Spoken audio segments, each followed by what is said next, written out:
Bienvenue dans la partie 3 de cette leçon fondamentale du module 2. Dans la partie 1 et 2 précédentes, vous avez découvert le cercle chromatique, la typographie et comment elles peuvent être utilisées pour communiquer des émotions et des messages spécifiques. L'IA génère, mais c'est vous qui donnez la direction artistique. Aujourd'hui, vous allez découvrir les deux piliers autres du design visuel. Nous allons parler de la composition, les formats et résolution. Alors c'est parti. La composition, c'est l'art d'organiser les éléments visuels dans un espace. C'est elle qui détermine où l'œil se pose en premier, dans quel ordre il explore l'image et quel message il retient. Une bonne composition est invisible. Tout semble naturel. Une mauvaise composition crée un malaise visuel. La règle des tiers est la règle de composition la plus universelle. Divisez votre image en 9 zones égales avec 2 lignes horizontales et 2 lignes verticales. Les éléments importants doivent être placés sur les lignes ou aux intersections, qu'on appelle les points de puissance. Pourquoi ça fonctionne?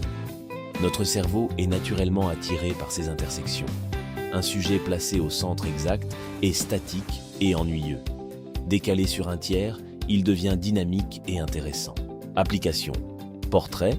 Placez les yeux du sujet sur la ligne du tiers supérieur.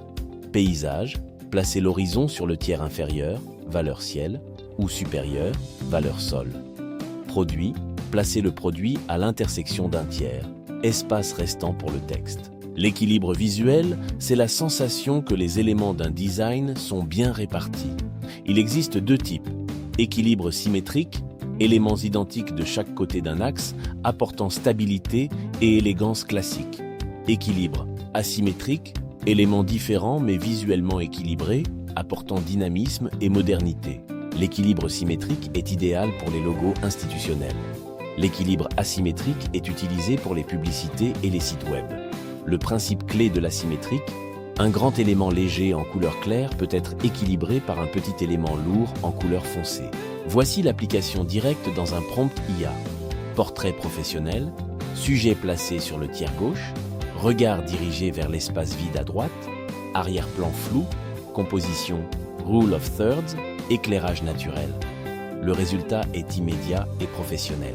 Un design magnifique peut être ruiné par un mauvais format ou une résolution inadaptée.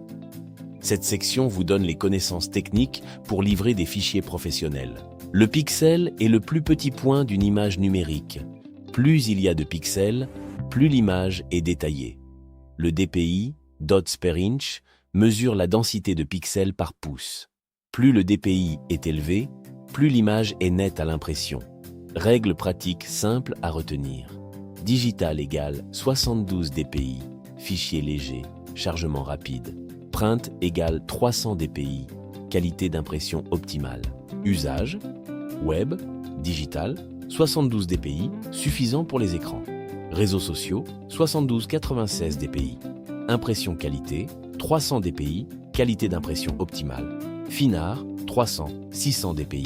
Attention, augmenter le dpi d'une image de 72 à 300 ne la rend pas plus nette.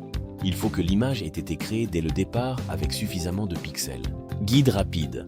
Photo pour le web, c'est JPEG. Logo avec fond transparent, c'est PNG ou SVG. Logo professionnel redimensionnable, c'est SVG.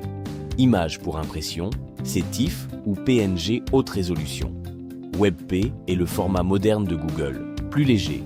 GIF est pour l'animation simple. Retenez les 3 dimensions les plus utilisées.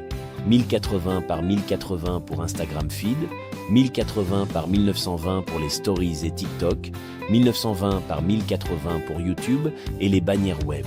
Chaque plateforme a ses exigences pour un rendu pro. Dernière distinction technique importante. Digital utilise le mode RGB, rouge, vert, bleu, pour les écrans. Print utilise le mode CMJN, cyan, magenta, jaune, noir, pour l'impression. Une image RGB peut sembler plus terne une fois imprimée en CMJN. Prévoyez toujours une conversion. Maintenant, voyons l'impact direct de tout ce que vous avez appris sur vos prompts IA.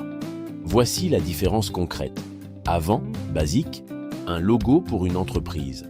Après, avec design, logo minimaliste pour start-up fintech africaine, style Wordmark, typographie sans serif géométrique bold, palette monochromatique bleu marine avec accent doré, composition centrée avec espace négatif généreux, fond blanc, format vectoriel. Le deuxième prompt utilise le vocabulaire des couleurs avec monochromatique et accent, de la typographie avec sans serif géométrique, de la composition avec centré et espace négatif, et des formats avec vectoriel. Le résultat sera incomparablement meilleur. Voici le vocabulaire de composition pour vos prompts. Rule of thirds pour le placement sur les tiers, negative space pour l'espace vide, leading lines pour guider le regard, ou encore depth of field pour le flou d'arrière-plan.